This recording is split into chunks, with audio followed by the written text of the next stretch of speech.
Shalom, selamat pagi jemaat Tuhan yang dikasihi oleh Yesus Kristus. Pagi hari ini kita bersyukur kepada Tuhan, walaupun kita sudah lama tidak mengadakan ibadah seperti ini. Ya, kita bersyukur dimanapun kita berada, kita boleh memuji dan memuliakan Tuhan bersama. Ya baiklah jemaat Tuhan, saya mengajak kita semua untuk memuji dan memuliakan nama Tuhan dengan pujian Kau Hiasi Hidupku.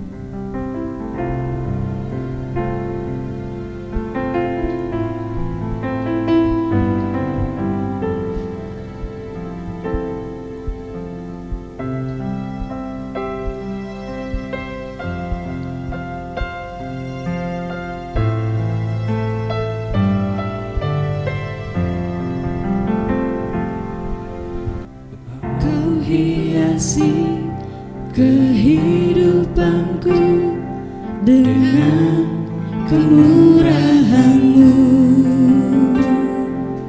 Kau rancangkan masa depanku penuh dengan harapan.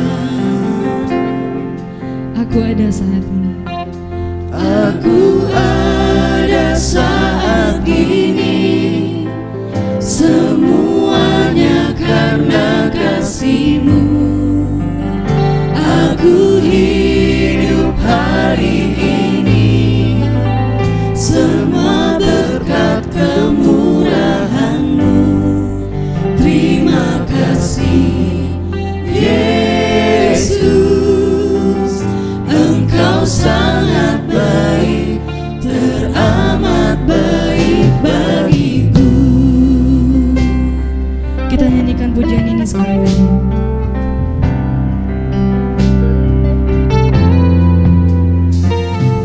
Kau hiasi kehidupanku dengan kemurahan-Mu.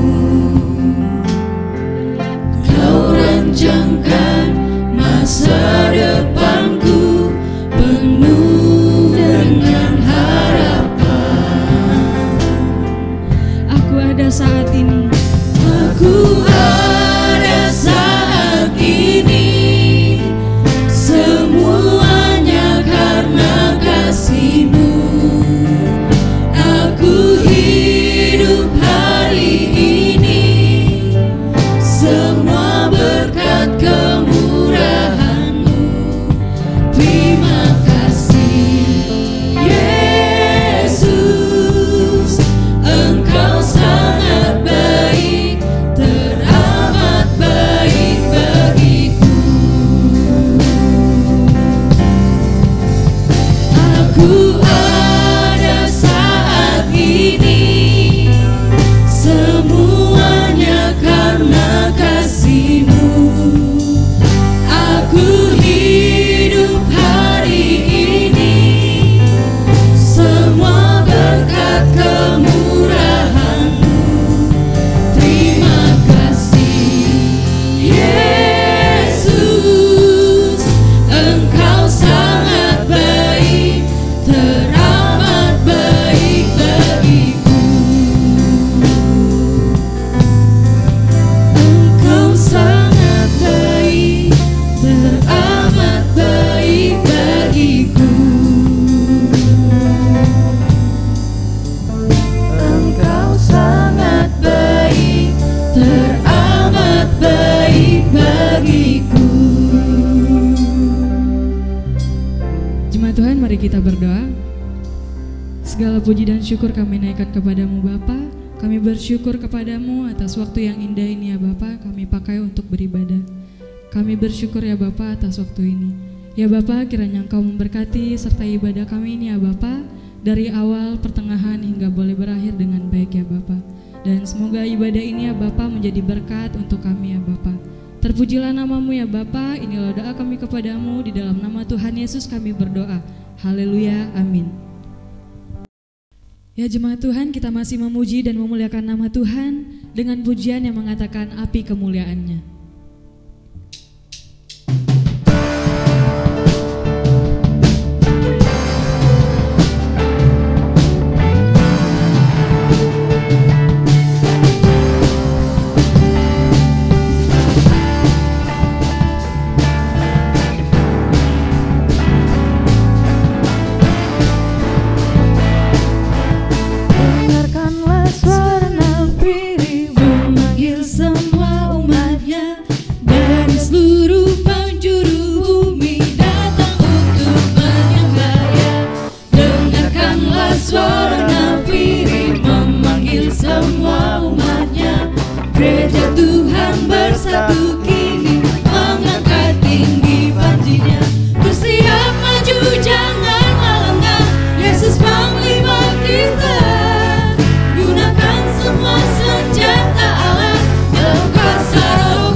bangkitlah gerejanya, hei, kemuliaannya tercurah dari surga. Beritakan pada dunia bahwa Yesuslah Raja. Api kemuliaannya tercurah dari surga, penuhi kami semua. Bangkitlah gerejanya, api kemuliaannya tercurah dari surga. Beritakan pada dunia bahwa Yesuslah Raja. Segala raja, segala raja, segala raja. Puji nama Tuhan. Sementara kita persiapkan persembahan kita, mari kita menyanyikan pujian terdapat dalam buku Kemenangan Iman 142, Ku Bawa Kabar Yang Senang.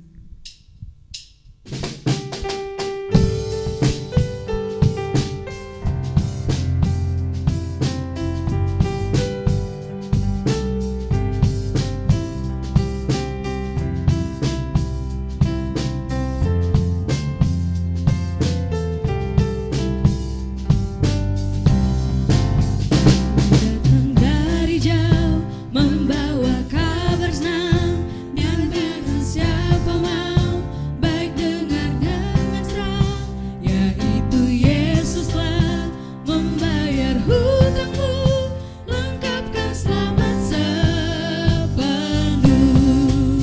Hari inilah kabar yang senang, yang malak juga yaitu dosamu tiada hukuman, kafirat memperdamaikan. Yahuda berpesan segala bangsa kenal, patut diselamatkan, tinggalkan dosa gelap. Ya oleh anaknya yang telah memberi, yaitu Yesus Al-Masih. Inilah kabar yang senang, yang malak juga nyanyikan, yaitu dosamu tiada hukuman, kafirat memperdamaikan. Hai sambut pelepas dan jangan hati keras, baik dengar suaranya yang panggil marilah. Hari ini malah kafirat darahnya, kau tertebus selamanya. Hari inilah kabar yang senang, yang malak juga nyanyikan, yaitu dosamu tiada hukuman, kafirat memperdamaikan.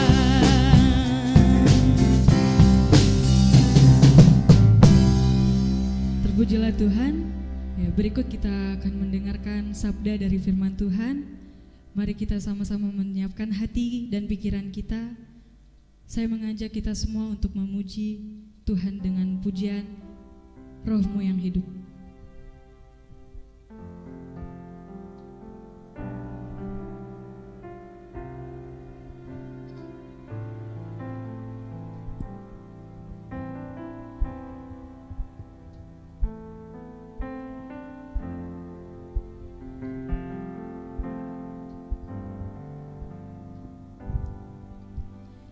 Roh-Mu yang hidup penuhiku, mengalir dalamku. Jiwaku tenang bersamamu, dalam naunganmu. Ku buka hati untuk jamahanmu, berserah penuh di hadiratmu. Kau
jamahanmu berserah penuh di hadiratmu. Kau ambil alih seluruh hidupku. Amin. Di altarmu menyembahmu. Buka hati untuk jamahanmu berserah penuh di hadiratmu. Kau ambil alih seluruh hidupku. Di altarmu menyembahmu. Di altarmu menyembahmu. Di altarmu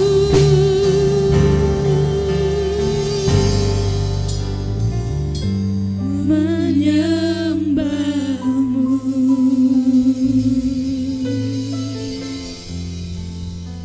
Kepada Bapak Gembala saya persilakan. Baik, puji Tuhan, haleluya, shalom. Terpujilah nama Tuhan atas anugerahnya hari ini kita dapat bertemu kembali dalam kesempatan ibadah minggu pertama dalam bulan Juni. Kita sudah memuji nama Tuhan dengan lagu-lagu yang telah kita persembahkan bagi hormat dan kemuliaan bagi nama Tuhan. Kita juga sudah memberikan persembahan kita pada hari ini. Dan sekarang kita akan mendengarkan firman Tuhan. Karena itu saya ajak kita sekalian untuk membuka firman Tuhan pada hari ini yang terambil dalam kitab Kisah Para Rasul pasal 2 ayat 1 sampai dengan ayat yang ke-13. Saya akan membacakan bagi kita sekalian, demikianlah bunyinya. Ketika tiba hari Pentakosta, semua orang percaya berkumpul di satu tempat. Tiba-tiba turunlah dari langit suatu bunyi seperti tiupan angin keras yang memenuhi seluruh rumah di mana mereka duduk. Dan tampaklah kepada mereka lidah-lidah seperti nyala api yang bertebaran dan hingga pada mereka masing-masing. Maka penuhlah mereka dengan Roh Kudus. Lalu mereka mulai berkata-kata dalam bahasa-bahasa lain seperti yang diberikan oleh Roh itu kepada mereka untuk mengatakannya. Waktu itu di Yerusalem diam orang-orang Yahudi yang saleh dari segala bangsa di bawah kolong langit. Ketika turun bunyi itu berkerumunlah orang banyak. Mereka bingung karena mereka masing-masing mendengarkan rasul-rasul berkata-kata dalam bahasa mereka sendiri. Mereka semua tercengang-cengang dan heran. Lalu berkata, bukankah mereka semua yang berkata-kata itu orang Galilea?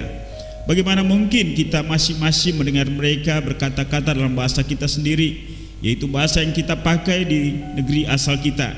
Kita orang Persia, Media, Elam, penduduk Mesopotamia, Yudea dan Kapadokia, Pontus dan Asia, Frigia dan Pamfilia, Mesir dan daerah-daerah Libya yang berkaitan dengan Kirene, pendatang-pendatang dari Roma, baik orang Yahudi maupun penganut agama Yahudi, orang Kreta dan Arab. Kita mendengarkan mereka berkata-kata dalam bahasa kita sendiri tentang perbuatan-perbuatan besar yang dilakukan Allah. Mereka semuanya tercengang-cengang dan sangat termangu-mangu sambil berkata seorang kepada yang lain, apakah artinya ini? Tetapi orang lain menyindir mereka sedang mabuk oleh anggur manis. Demikian jauh pembacaan kita pada hari ini. Yang berbahagia adalah mereka yang membaca, merenungkan dan melakukan firman Tuhan ini dalam kehidupannya. Bapak Ibu Saudara, sebelum jauh kita merenungkan firman Tuhan ini, saya ajak kita sekalian untuk berdoa. Mari kita berdoa. Ya Tuhan, kami bersyukur dan berterima kasih untuk hari ini, karena kami dapat beribadah bersama-sama walaupun kami beribadah di rumah kami masing-masing. Tapi hadirat Tuhan kami sungguh rasakan dan mengalaminya. Karena itu Bapa, kami bersyukur dan berterima kasih. Terimalah semua pujian kami, penyembahan kami, persembahan kami. Dan saat ini kami akan mendengarkan firman-Mu. Karena itu kami berdoa, biarlah Tuhan Engkau cerai hati pikiran kami, Roh Kudus Engkau tuntun kami, agar kami dapat menangkap, mengerti firman Tuhan ini, dan kami dimampukan juga untuk melakukannya di dalam kehidupan kami. Terima kasih, bicara kepada kami, karena kami siap untuk mendengarkan, dan berkati juga hamba-Mu. Di dalam nama Tuhan Yesus kami berdoa dan mengucap syukur kepada Bapa di surga. Haleluya. Amin. Bapak Ibu dan Saudara yang kekasih, saya sangat senang dapat berjumpa kembali dengan Bapak Ibu sekalian. Kiranya hari ini kita mengalami sukacita dari Tuhan dan kita senantiasa dikuatkan dan kita memperoleh perlindungan dan kita senantiasa sehat-sehat saja. Nah, Bapak Ibu dan Saudara yang kekasih dalam Yesus Kristus, kita masih berada dalam suasana memperingati hari pencurahan Roh Kudus atau yang dikenal dengan hari Pentakosta, yaitu peristiwa hari yang ke-50 setelah kebangkitan Yesus dari antara orang mati. Bapak Ibu dan Saudara sekalian, peristiwa pencurahan Roh Kudus adalah penggenapan nubuatan yang dibuatkan oleh Nabi Yoel yang dicatat dalam kitab Yoel pasal yang kedua ayat 28 sampai dengan 32. Juga penggenapan janji Tuhan Yesus yang dinyatakannya dalam Yohanes pasal 14 ayat 16 sampai 17. Kemudian ayat 25 sampai 26 dan Kisah Para Rasul 1 ayat yang ke-8. Jadi pencurahan Roh Kudus bukanlah peristiwa yang terjadi secara tiba-tiba, dan kejadian peristiwanya terjadi satu kali, atau Roh Kudus dicurahkan hanya satu kali, dan ia bekerja sampai kedatangan Kristus yang kedua kali. Bapak Ibu dan Saudara, saya perlu memberikan penekanan ini kepada kita sekalian untuk menjelaskan tentang pemahaman kita atau keyakinan kita serta pendirian kita tentang pencurahan Roh Kudus. Karena ada pengajaran yang mengajarkan bahwa Roh Kudus, pencurahan Roh Kudus terjadi pertama kali, kedua kali, dan nanti akan terjadi pada kali yang ketiga. Tetapi Alkitab memberitahukan kepada kita bahwa pencurahan Roh Kudus terjadi hanya satu kali, dan ia telah bekerja, sementara bekerja, dan terus akan bekerja di dunia ini, di dalam gereja, di tengah-tengah umat Tuhan, sampai kepada kedatangan Kristus yang kedua kali. Bapak Ibu dan Saudara,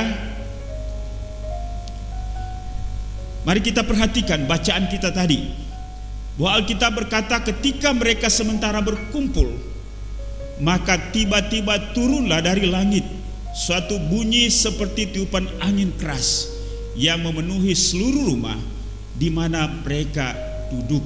Inilah instrumen yang tercipta, yang terjadi ketika hari Pentakosta atau pencurahan Roh Kudus itu dinyatakan. Dan kemudian bahwa tampaklah kepada mereka lidah-lidah seperti nyala api yang bertebaran dan hingga pada mereka masing-masing. Dan Alkitab berkata maka penuhlah mereka dengan Roh Kudus. Lalu mereka mulai berkata-kata dalam bahasa-bahasa lain seperti yang diberikan oleh Roh itu kepada mereka untuk mengatakannya. Jadi bunyi tiupan itu bukan ditiup oleh manusia, tetapi adalah merupakan sebuah fenomena yang terjadi ketika Roh Kudus itu dicurahkan. Kemudian tampaklah lidah-lidah seperti nyala api yang menghinggapi mereka. Maka firman Tuhan berkata, penuhlah mereka dengan Roh Kudus. Lalu setelah mereka dipenuhi oleh Roh Kudus, mereka mulai berkata-kata dalam bahasa-bahasa lain. Walaupun memang ada yang mencoba untuk memaknai ini, bahwa pada saat itu para rasul itu berbicara di dalam bahasa yang disebut dengan glosalolia, tetapi didengarkan oleh para pendengar di dalam bahasa mereka masing-masing. Alkitab tidak menyatakan seperti itu. Alkitab menyatakan secara langsung bahwa mereka mulai berkata-kata dalam bahasa-bahasa lain. Artinya ialah bahwa mereka berkata-kata di dalam bahasa yang dapat dimengerti, bukan bahasa yang tidak dapat dimengerti. Bahasa-bahasa yang mereka gunakan adalah bahasa Persia, Media, Elam, Mesopotamia, Yudea, dan lain-lain sebagainya. Sehingga membuat mereka yang hadir pada saat itu heran, karena mereka dikenal sebagai orang Galilea, tetapi mereka mampu untuk berkata-kata di dalam bahasa-bahasa yang mereka dengarkan pada waktu itu. Tujuannya apa? Yaitu supaya mereka semua yang mendengarkan firman Tuhan yang disampaikan para rasul itu dapat memahami dan mengerti dengan jelas dalam bahasa mereka masing-masing. Ini terjadi satu kali karena ini merupakan sebuah sejarah baru dalam peristiwa pencurahan Roh Kudus. Dan setelah itu fenomena ini tidak pernah terjadi atau terulang lagi. Jadi ketika mereka berbicara, mereka tidak diajar, mereka tidak dipaksa-paksa untuk mengucapkan kata-kata yang tidak-tidak, tetapi mereka menyampaikan dengan sendirinya dalam bahasa yang sangat jelas. Bapak Ibu dan Saudara yang kekasih, pada hari ini kita akan berbicara secara khusus tentang pekerjaan Roh Kudus di dalam mengubah hidup para murid dan khususnya Petrus. Bapak Ibu dan Saudara, kita tahu bahwa pekerjaan Roh Kudus sebagaimana disampaikan oleh firman Tuhan, bahwa menginsafkan dunia akan dosa, kebenaran dan penghakiman, melahirkan kembali semua orang percaya menjadi anak-anak Allah, memimpin orang percaya kepada seluruh kebenaran, menuntun orang untuk mengaku Yesus adalah Tuhan, menolong orang percaya dan menyertai mereka, mengajarkan dan mengingatkan orang percaya tentang apa yang diajarkan dan dikatakan oleh Tuhan Yesus. Kemudian memberi kuasa untuk bersaksi kepada murid-murid dan seluruh orang percaya. Dan kemudian menolong orang percaya untuk mematikan keinginan daging. Saudara-saudara, hari ini kita akan belajar sekali lagi secara khusus tentang pekerjaan Roh Kudus dalam mengubah para murid, atau secara khusus kita akan belajar perubahan yang terjadi pada kehidupan Petrus karena pekerjaan Roh Kudus. Bapak Ibu dan Saudara yang kekasih, firman Tuhan di dalam ayat yang ke-14 Kisah Para Rasul pasal 2 ayat yang berikutnya dari pembacaan kita tadi menjelaskan bahwa maka bangkitlah Petrus berdiri dengan ke-11 murid itu, dan dengan suara nyaring ia berkata kepada mereka. Saudara-saudara yang kekasih dalam Yesus Kristus, mari kita melihat siapa sebenarnya Petrus ini. Petrus adalah murid yang senior di antara para rasul. Ia adalah seorang yang pribadi yang fenomenal, spontanitas, penuh inisiatif dan antusias, tulus namun labil dan cenderung pengecut. Tuhan Yesus berjumpa dengan Petrus untuk pertama kalinya di Danau Galilea sementara menebarkan jala bersama dengan saudaranya Andreas. Itu dicatat dalam Matius pasal 4 ayat 18 sampai 20. Disinilah awal kebersamaan Petrus dengan Tuhan Yesus dan mengambil keputusan untuk menjadi muridnya. Bapak Ibu dan Saudara, mari kita melihat kehidupan Petrus sebelum ia bersama dengan murid-murid yang lain mengalami pencurahan Roh Kudus ke atas mereka. Seperti yang saya katakan tadi, bahwa Petrus adalah seorang pribadi yang unik, menonjol dari murid-murid yang lain. Ia pernah meminta Yesus untuk mengizinkannya berjalan di atas air dalam satu peristiwa malam.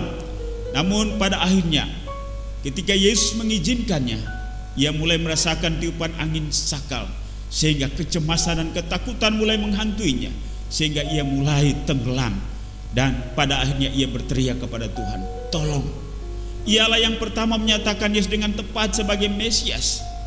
Ia melihat Yesus dimuliakan di atas gunung Tabor bersama dengan Elia dan Musa. Dan Petrus pula yang mengajukan kepada Yesus untuk membuat kemah bagi mereka bertiga. Ia yang disuruh Yesus untuk memancing ikan, yang dalam mulut ikan tersebut ada mata uang untuk dibayarkan sebagai pajak kepada kaisar. Kemudian ia juga pernah menolak untuk dibasuh kakinya oleh Yesus ketika Yesus membasuh kaki murid-muridnya. Namun ketika Yesus berkata bahwa jika aku tidak membasuh kakimu, engkau tidak mendapat bagian dalamku. Dan akhirnya Petrus berkata, kalau demikian jangan hanya membasuh kakiku, tetapi tubuhku dan kepalaku juga. Ketika untuk pertama kalinya Tuhan Yesus memberitahukan tentang penderitaan dan kematiannya, Petrus menegur Yesus dengan berkata, Tuhan, kiranya Allah menjauhkan hal itu. Sekali-kali hal itu tidak akan menimpa Yesus. Dan Yesus berkata kepada Petrus, enyalah iblis, engkau satu batu sandungan bagiku. ketika menjelang penangkapannya, Yesus menyampaikan bahwa para murid akan mengalami kegoncangan iman. Namun Petrus berkata, sekalipun semua murid yang lain tergoncang imannya, tetapi aku tidak. Dan Yesus berkata kepadanya bahwa malam ini juga, sebelum ayam berkokok 3 kali, engkau telah menyangkali aku 3 kali. Ketika Yesus ditangkap di Taman Getsemani, Petrus pula lah yang mencoba untuk menghalangi para prajurit untuk menangkapnya dengan menghunuskan pedang sehingga membabat kuping Malkus, hamba seorang imam besar. Ia juga yang pertama berusaha untuk melihat kuburan Yesus ketika Maria Magdalena memberitahukan bahwa Yesus telah bangkit dari antara orang mati. Saudara-saudara yang dikasihi dalam Yesus Kristus, dengan semua perkataan dan tindakan Petrus, Yesus memujinya, namun Yesus juga menegurnya dengan keras sehingga menyebutnya dengan iblis. Petrus dengan segala ketulusan tetapi juga dengan segala kelemahannya berusaha untuk mengikuti dan melayani Yesus. Dan puncak kegagalannya adalah ketika ia menyangkal Yesus sebanyak 3 kali dalam persidangan Yesus dengan ditandai berkokoknya ayam sebanyak 3 kali. Bapak Ibu dan Saudara yang kekasih, mungkin kita melihat sosok ini adalah sosok yang unik, juga mungkin aneh. Tetapi demikianlah keberadaan seorang pribadi yang bernama Petrus.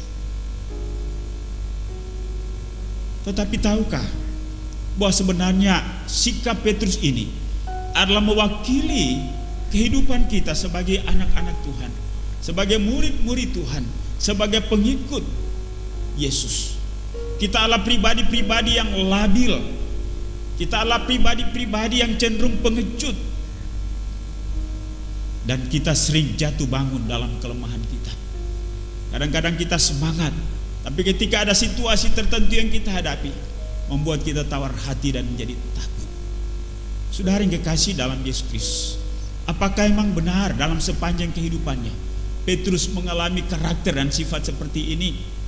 Bapak Ibu dan Saudara yang kekasih dalam Yesus Kristus, Alkitab memberitahukan kepada kita bahwa pada akhirnya Petrus menyadari dan memahami benar akan kegagalan hidupnya. Karena itu ia menyatakan pertobatan dan perubahan dirinya serta komitmennya untuk memperbaharui dirinya kepada Yesus. Setelah Yesus bangkit dari antara orang mati, ia menjumpai Petrus dan menanyakan kesungguhan kepada dirinya secara pribadi dengan mengajukan 3 kali pertanyaan yang sama kepadanya. Simon anak Yohanes, apakah engkau mengasihi aku? Dan Petrus menjawab 3 kali pula dengan jawaban, benar Tuhan, engkau tahu bahwa aku mengasihi engkau. Dan kali yang ketiga Petrus menjawab dengan kesedihan yang mendalam dan dengan kesungguhan yang luar biasa ia menjawab, Tuhan, engkau tahu segala sesuatu, engkau tahu bahwa aku mengasihi engkau. Bapak Ibu dan Saudara yang kekasih, perubahan apa yang dialami oleh para murid khususnya Petrus dengan peristiwa pencurahan Roh Kudus? Sekali lagi dalam bacaan kita tadi, Dr. Lukas dalam Kisah Para Rasul pasal 2 ayat 1 sampai 13 mencatat bahwa pengalaman mereka terjadi ketika semua orang percaya di suatu tempat. Mereka berkumpul untuk merayakan hari raya Pentakosta atau hari raya yang ke-50 setelah hari Paskah, atau juga disebut hari raya 7 minggu. Hari raya ini biasanya diperingati oleh orang Yahudi sebagai hari raya pengucapan syukur panen.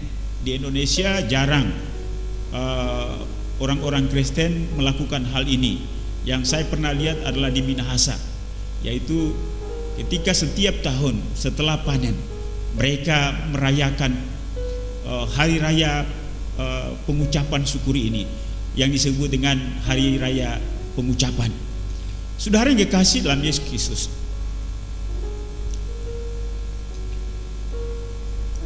hari raya Pentakosta adalah merupakan sebuah hari raya yang tidak hanya menjadi sebuah tradisi atau peringatan yang diulang dalam setiap tahun, tetapi apa yang dicatat di dalam Kisah Para Rasul pasal 2 adalah merupakan momentum dan merupakan sebuah sejarah baru bagi para murid dan orang Kristen.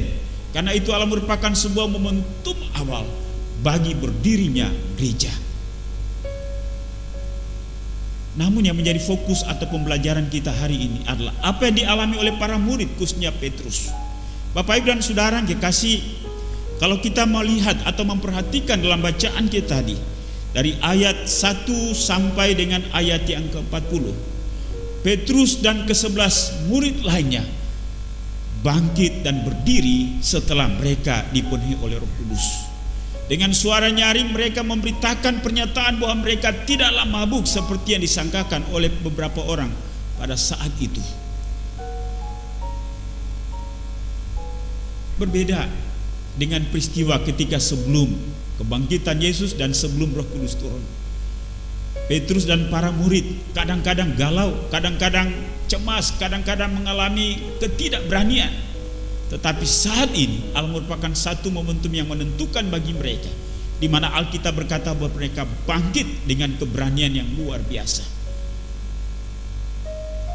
Mereka menggenapi apa yang telah dinubuatkan oleh para nabi, yaitu Nabi Yoel dan Daud, tentang pencurahan Roh Allah dan juga Yesus Kristus orang Nazaret yang telah disalibkan dan dibunuh, namun dibangkitkan dari antara orang mati.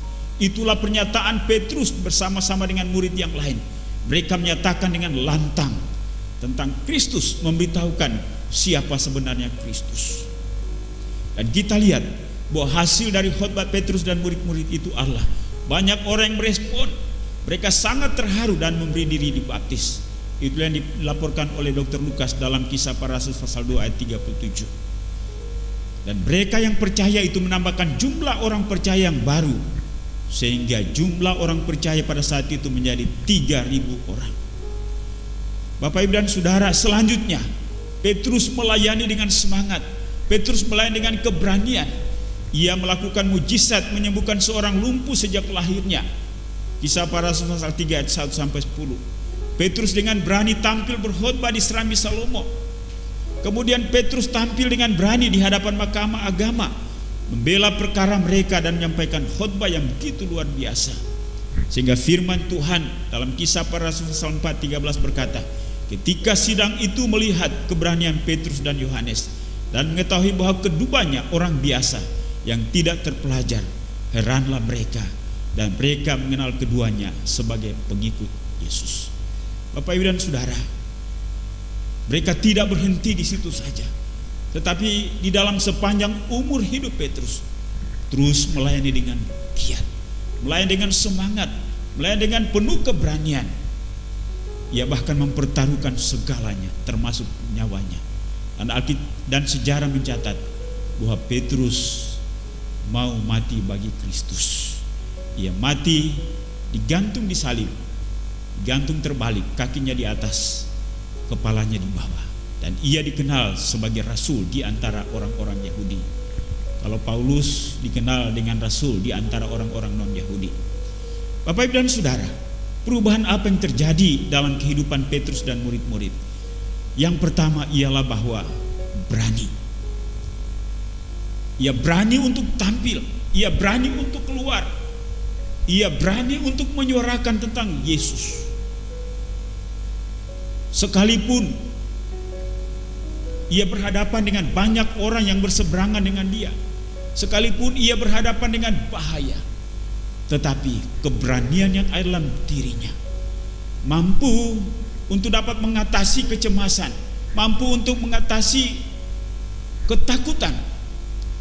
Dan yang ada ialah ia menyerahkan dirinya kepada penguasaan Roh Kudus, sehingga keberanian itulah yang menuntunnya untuk melayani Tuhan sampai akhir hayatnya. Yang kedua, Petrus konsisten. Ia konsisten dalam kebenaran. Kita tahu dalam bacaan kita tadi bagaimana ia memberikan penjelasan yang luar biasa yang diambilnya dari perjanjian lama, yaitu dari kitab Yoel dan juga kitab Mazmur, yang menjelaskan tentang nubuatan yang disampaikan oleh kedua orang nabi ini. Ia sungguh-sungguh mengalami perubahan yang dahsyat dan luar biasa. Bapak Ibu dan Saudara yang kekasih dalam Yesus Kristus, apa penerapan, aplikasi bagi kehidupan kita? Sekali lagi bahwa di dalam mengiring Tuhan, di dalam melayani Tuhan. Kita bagaikan Petrus yang lama. Kita masih cemas, kita masih takut, kita masih dikuasai oleh situasi sehingga kita tidak berani, dan kita mengalami kegagalan dalam hidup ini. Kita tidak konsisten. Karena itu, sekali lagi, bahwa Roh Kudus tidak hanya mengubah para murid, 12 murid, tetapi juga mengubah semua orang percaya sampai dengan hari ini, termasuk kita. Karena itu, marilah kita merelahkan diri kita supaya kita dibaharui, supaya kita diubahkan oleh Roh Kudus, sehingga kita tampil sebagai anak-anak Tuhan, sebagai orang percaya, sebagai hamba-hamba Tuhan yang berani untuk hidup dalam kebenaran, berani untuk menyuarakan kebenaran. Kita konsisten dan kita tidak berubah-ubah dalam menjalani kehidupan yang benar yang sesuai dengan firman Tuhan. Namun, mari kita melihat satu momentum yang luar biasa, bahwa ketika Yesus bangkit dari antara orang mati, perjumpaan yang sangat menentukan dengan Petrus, di mana ia bertanya kepada Petrus sebanyak 3 kali. Simon anak Yohanes, apakah engkau mengasihi aku? Simon anak Yohanes, apakah engkau mengasihi aku? Dan Simon anak Yohanes, apakah engkau mengasihi aku? Bapak, Ibu dan Saudara, izinkan Yesus bertanya kepada setiap diri kita. Jika kita ingin mengalami pekerjaan Roh Kudus yang mengubah kehidupan kita, harus ada perjumpaan secara pribadi dengan Dia dalam roh. Karena itu izinkan Tuhan, izinkan Yesus untuk bertanya kepada setiap kita. Ia menyebut kita dengan nama kita masing-masing, dan Ia memberikan ketiga pertanyaan ini. Pertanyaan yang sama, apakah engkau mengasihi aku? Apakah engkau mengasihi aku? Dan apakah engkau mengasihi aku? Apa yang menjadi jawaban terhadap pertanyaan Tuhan ini kepada setiap kita? Biarlah melalui momentum memperingati hari Pentakosta, kita kembali bangkit dari kesuam-suaman kita. Kita bangkit dari kecemasan kita. Kita keluar tampil untuk menyatakan hidup yang benar, untuk menyuarakan kebenaran itu, dan untuk menjadi saksi bagi Kristus. Sekali lagi, bahwa kita masih tak berada dalam situasi membatasi diri di rumah oleh karena situasi penyebaran COVID-19. Kita tidak akan terus menerus dalam keadaan seperti ini. Sudah ada warning dari pemerintah bahwa kita akan memasuki satu suasana baru atau yang disebut dengan new normal. Karena itu mari kita mempersiapkan diri. Kita mempersiapkan diri untuk kembali melakukan tugas-tugas dan tanggung jawab kita sebagai anak-anak Tuhan, sebagai hamba-hamba Tuhan, sebagai kepala-kepala keluarga, sebagai ibu rumah tangga, sebagai pelajar, sebagai pegawai, sebagai apapun. Saya paham dan mengerti bahwa akibat daripada situasi ini, kita mengalami kesulitan dengan pekerjaan kita. Kita mengalami kesulitan dalam hal-hal yang lain. Karena itu mari kita kuatkan hati dan minta kepada Tuhan untuk dapat menolong kita mengatasi situasi yang kita hadapi ini. Dan saya percaya janji Tuhan ialah Ia tidak akan pernah meninggalkan kita. Ia akan memberikan solusi tepat pada waktunya. Namun bagaimana sambutan kita terhadap uluran tangan kasih-Nya? Karena itu, biarlah Roh Kudus yang telah dicurahkan 2000 tahun yang lalu, kuasanya, dinamikanya masih terus bekerja sampai dengan hari ini. Karena itu izinkan hatimu, bukalah hatimu, agar Ia terus bekerja dengan leluasa, memberikan kekuatan, memberikan semangat, dan memimpin kita di dalam menjalani setiap kehidupan ini, sehingga tantangan dan pergumulan apapun kita dapat melewatinya, dan kita akan melihat pekerjaan Tuhan dalam setiap kehidupan kita. Biarlah firman Tuhan hari ini memberkati kita, meneguhkan kita, memberikan keberanian bagi kita untuk terus menjalani kehidupan ini, menyongsong masa depan yang Tuhan siapkan, yaitu masa depan yang penuh harapan. Tuhan Yesus memberkati kita sekalian. Haleluya. Mari kita berdoa. Bapa di sorga, kami bersyukur dan berterima kasih. Kami sudah mendengarkan firman-Mu pada hari ini. Biarlah firman Tuhan ini dapat meneguhkan kami, memberikan keberanian bagi kami untuk kembali tampil. Kami tidak mengizinkan kuasa kegelapan untuk mengintimidasi pikiran kami, perasaan kami, aktivitas kami dengan situasi penyebaran virus corona ini. Tapi kami juga tidak akan gegabah. Kami akan hidup dengan hikmat, dengan akal budi yang daripada Tuhan. Bagaimana kami tampil keluar untuk melaksanakan tugas tanggung jawab kami, baik dalam kapasitas kami sebagai hamba-hamba-Mu, sebagai anak-anak-Mu, sebagai anggota tubuh Kristus, juga sebagai kepala keluarga, sebagai ibu rumah tangga, sebagai pekerja, sebagai karyawan, sebagai pemimpin pada instansi atau lingkungan di mana Tuhan menempatkan kami. Tuhan Yesus, terima kasih. Kami dapat belajar dari kehidupan para murid dan khususnya Petrus, di mana setelah terjadi hari Pentakosta mengalami perubahan yang luar biasa.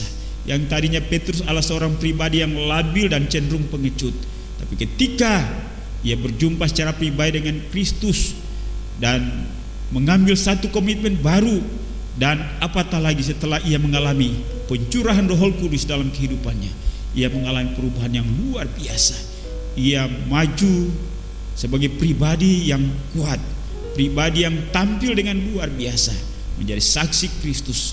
Bahkan apapun tidak dapat menghalanginya, sampai ia memberikan hidupnya sebagai sebuah persembahan, walau maut sekalipun yang dihadapinya. Terima kasih Bapa di sorga. Hamba berdoa untuk seluruh jemaat Marturia. Tuhan teguhkan mereka, mampukan mereka untuk menyerap firman pada hari ini. Roh Kudus, Engkau baharui hati pikiran mereka. Berikan keberanian, berikan semangat, berikan kekuatan kepada mereka. Terima kasih Bapa di sorga, terpujilah nama-Mu. Inilah doa kami, di dalam nama Tuhan Yesus kami berdoa. Kami akan makan minum perjamuan kudus. Karena itu kami berdoa, biarlah melalui kesempatan ini hati kami terarah kepada bukit Golgota, di mana Yesus anak Allah yang maha tinggi mati bagi kami semua. Tubuhnya dihancurkan, darahnya tercurah untuk menebus kami dari dosa, sehingga peluang pengampunan Allah bagi manusia itu terbuka lebar. Inilah doa kami, dalam nama Tuhan Yesus kami berdoa, haleluya, amin. Bapak Ibu sekalian, karena hari ini adalah merupakan minggu pertama dari bulan Juni, dan sebagaimana biasa bahwa setiap minggu pertama dalam setiap bulan kita makan minum perjamuan kudus dalam rangka memperingati penderitaan dan kematian Kristus di atas kayu salib. Karena itu saya ajak kita untuk mempersiapkan diri. Dan sebelum kita makan minum perjamuan kudus, saya mengajak kita untuk melihat firman Tuhan yang disampaikan oleh Rasul Paulus dalam 1 Korintus pasal 11 ayat yang ke-27. Firman Tuhan berkata demikian: jadi barang siapa dengan cara yang tidak layak makan roti atau minum cawan Tuhan, ia berdosa terhadap tubuh dan darah Tuhan. Karena itu hendaklah tiap-tiap orang menguji dirinya sendiri, baru sesudah itu ia makan roti dan minum dari cawan itu. Karena barang siapa makan dan minum tanpa mengakui tubuh Tuhan, ia mendatangkan hukuman atas dirinya. Saya memberikan kesempatan bagi kita sekalian untuk masing-masing berdiam diri, berdoa kepada Tuhan dalam momentum memperingati penderitaan dan kematiannya.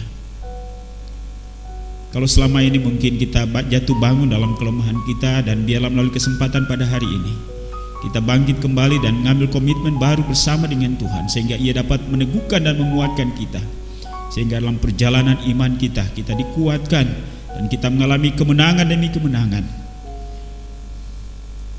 Dan juga bagi Bapak Ibu yang mengalami kelemahan tubuh atau penyakit jasmani, gunakan momentum ini untuk bergumul dengan Tuhan, minta kesembuhan kepadanya, karena janjinya ialah bahwa oleh bilur-bilurnya kamu menjadi sembuh. Imanmu lah yang menyembuhkan engkau.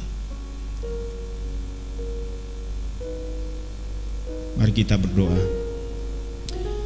Bapa di sorga, inilah kami bersyukur bahwa kami masih diberikan kesempatan untuk ada sampai dengan hari ini. Kami sudah mendengarkan firman-Mu, dan saat ini kami akan makan minum perjamuan kudus. sebagai bentuk kami merenungkan kembali, mengingat kembali akan penderitaan dan kematian-Mu di atas kayu salib. Tubuh-Mu dihancurkan, darah-Mu tercurah untuk menebus kami dari genggaman kuasa iblis, untuk membebaskan kami dari dosa. Terima kasih Bapa. Biarlah momentum ini adalah merupakan momentum yang penting untuk kami bangkit kembali dalam mengiring Tuhan dan melayani Tuhan.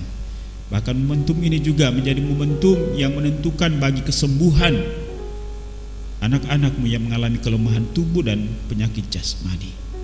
Terima kasih Bapa, terpujilah nama-Mu. Inilah doa kami dalam nama Tuhan Yesus kami berdoa dan mengucap syukur. Haleluya. Amin.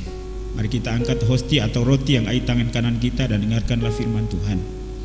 Sebab apa yang telah kuteruskan kepadamu telah aku terima dari Tuhan, yaitu bahwa Tuhan Yesus pada malam waktu ia diserahkan mengambil roti, dan sesudah itu ia mengucap syukur atasnya.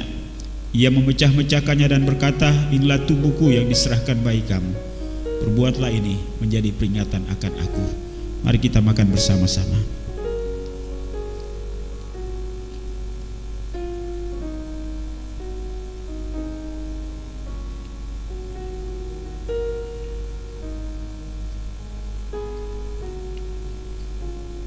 Mari kita angkat cawan yang ada di tangan kanan kita dan dengarkanlah firman Tuhan. Demikian juga ia mengambil cawan sudah makan lalu berkata, cawan ini adalah perjanjian baru yang dimeteraikan oleh darahku. Perbuatlah ini setiap kali kamu minumnya menjadi peringatan akan aku. Mari kita minum bersama-sama.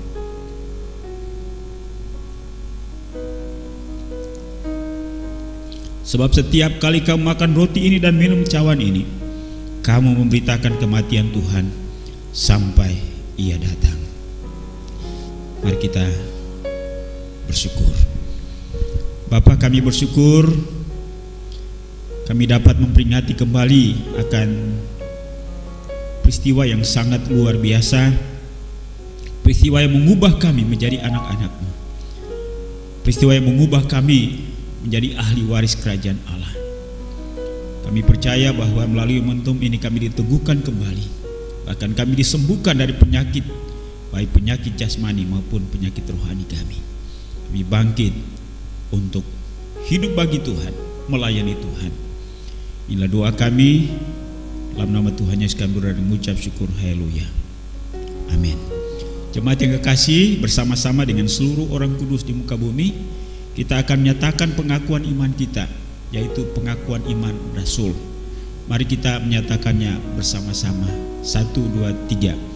Aku percaya kepada Allah Bapa yang Maha Kuasa, Khalik langit dan bumi, dan kepada Yesus Kristus anak yang tunggal Tuhan kita, yang dikandung daripada Roh Kudus, lahir dari anak darah Maria, yang menderita di bawah pemerintahan Pontius Pilatus, disalibkan, mati dan dikuburkan, turun ke dalam kerajaan maut. Pada hari yang ketiga bangkit pula dari antara orang mati, naik ke surga, duduk di sebelah kanan Allah Bapa yang Maha Kuasa, dan akan dari sana untuk menghakimi orang yang hidup dan yang mati. Aku percaya kepada Roh Kudus, gereja yang kudus dan am, persekutuan orang kudus, pengampunan dosa, kebangkitan tubuh, dan hidup yang kekal. Amin. Kita akan mengakhiri ibadah kita. Karena itu saya ajak kita untuk menyanyi dalam nyanyian Kemenangan Iman nomor 300. Kita nyanyikan semua ayat dan nyanyikan pujian ini dengan sungguh-sungguh dan dengan iman, dan biarlah perlindungan Tuhan akan senantiasa menjadi bagian dalam hidup kita.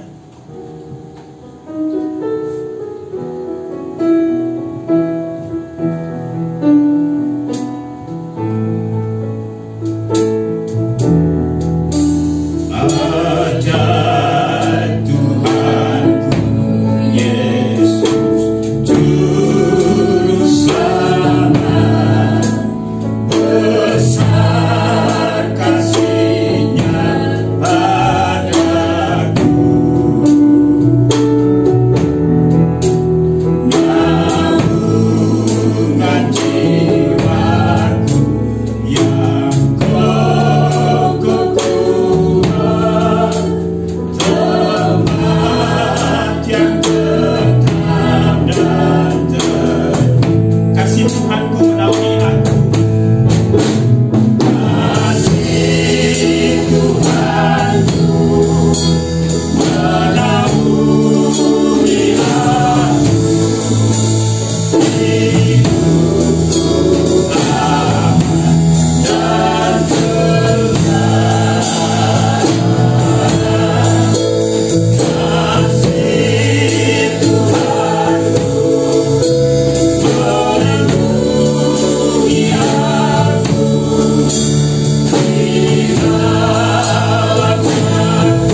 Inilah pernyataan iman kami di hadapan-Mu hari ini ya Tuhan, bahwa Engkau Allah Tuhan kami, Juru Selamat kami yang sungguh mengasihi kami, yang telah berjanji, yang tidak akan pernah meninggalkan kami walau hanya sedetik. Kami bersyukur untuk janji-Mu yang indah, janji-Mu yang kuat, yang hidup dalam batin kami, yang memberikan keberanian bagi kami untuk hidup dan tampil di tengah-tengah dunia yang penuh dengan gejolak ini. Kami bersyukur dan berterima kasih untuk berlangsungnya ibadah kami hari ini, mulai dari awal, pertengahan hingga saat ini. Biarlah segala pujian kami, penyembahan kami, persembahan kami sungguh menjadi kesukaan bagi Tuhan. Terima kasih juga untuk hamba-hamba yang Tuhan pakai dalam pelayanan pada hari ini, yang memimpin kami dalam puji-pujian, singers, pemain alat musik, demikian pun juga multimedia yang merekam kegiatan ibadah ini, bahkan yang menyampaikan firman. Kiranya mereka tidak kehilangan upah. Kami percaya janji Tuhan bahwa Tuhan akan memberkati berlimpah-limpah. Kami melayani walaupun kami melayani bukan karena upah, tapi kami melayani sebagai ucapan syukur kami pada Tuhan yang melayani kami lebih dahulu, bahkan sampai mengorbankan nyawanya. Kami berdoa untuk jemaat-Mu. Biarlah Tuhan yang Kau memberkati mereka dengan kekuatan iman, kekuatan batin, kekuatan fisik. Dan biarlah mereka tetap tegar dalam situasi sulit ini. Berkati baik sebagai suami, sebagai istri, sebagai anak-anak, sebagai orang tua, sebagai kakak, sebagai adik, sebagai sahabat.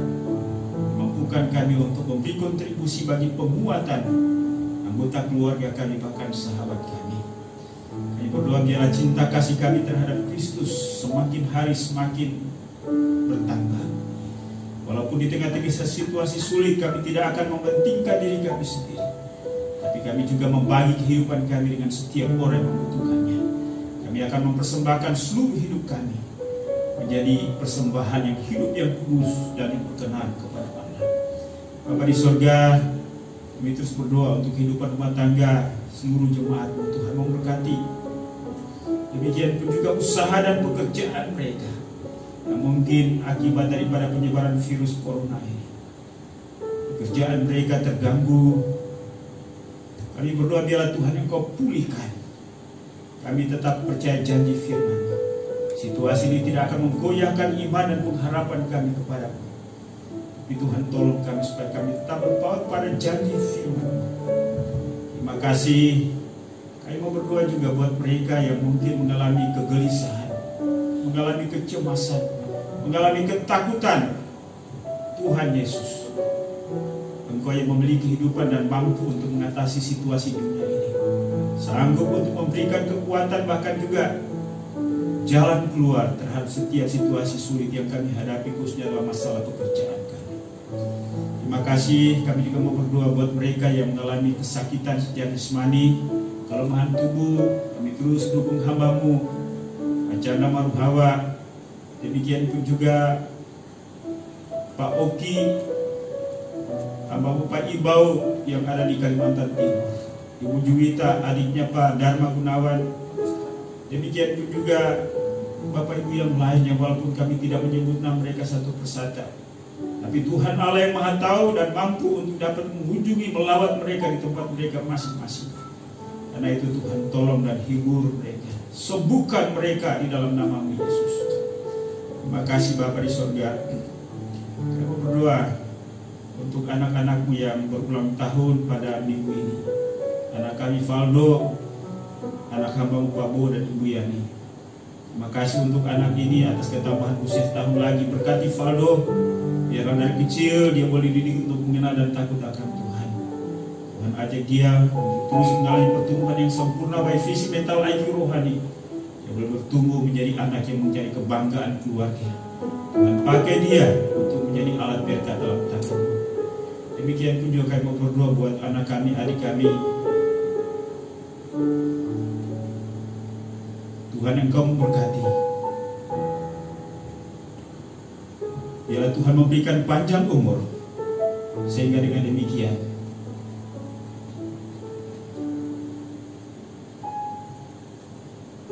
dia dibimbing oleh Tuhan dan memberkati kuliah sampai selesai, dan biarlah nama Tuhan dipermuliakan, sehingga Eta boleh mengalami kasih Tuhan. Tuhan memberikan masa depan yang penuh harapan. Sekali lagi berkati Eta, berkati juga Pak Thomas dan keluarga yang bimbing menyertai sampai dengan hari ini. Dan segala pergumulan apapun yang dihadapi oleh Eta, Tuhan Engkau bersamanya. Terima kasih Bapa di surga. Kami terus berdoa untuk situasi ini. Kami merindukan supaya kami dapat berjumpa dengan seluruh jemaat dalam ibadah bersama-sama. Dan Tuhan, biarlah Tuhan Engkau tolong kami, sehingga kerinduan kami dapat terwujudkan. Kami berdoa untuk semua gereja-gereja Tuhan di Indonesia. Tuhan memberkati Gereja Kemajuan Indonesia, baik pada tingkat pusat, wilayah, daerah, sampai kepada gereja-gereja lokal. Demikian pun juga dengan semua gereja-gereja Tuhan, memberkati pimpinan-pimpinannya, bangsa dan negara kami. Kami doakan Presiden, Wakil Presiden, seluruh menteri, semua lembaga tinggi negara, TNI, Polri, bahkan juga semua para medis, para relawan. Tuhan kuatkan, teguhkan mereka agar mengatasi penyebaran virus corona ini. Demikian pun juga seluruh warga masyarakat agar hidup tertib dan disiplin, sehingga kami sama-sama dapat melewati situasi ini.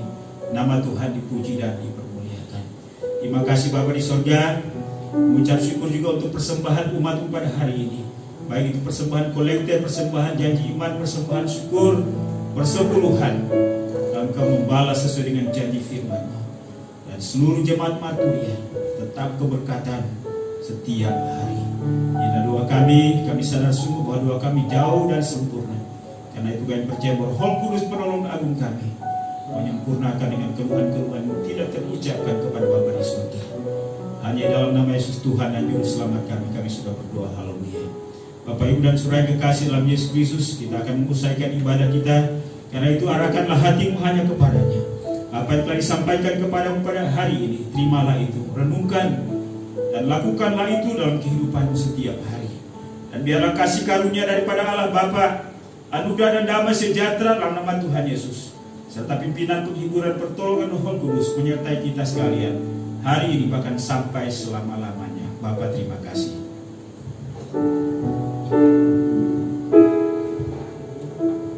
Bapa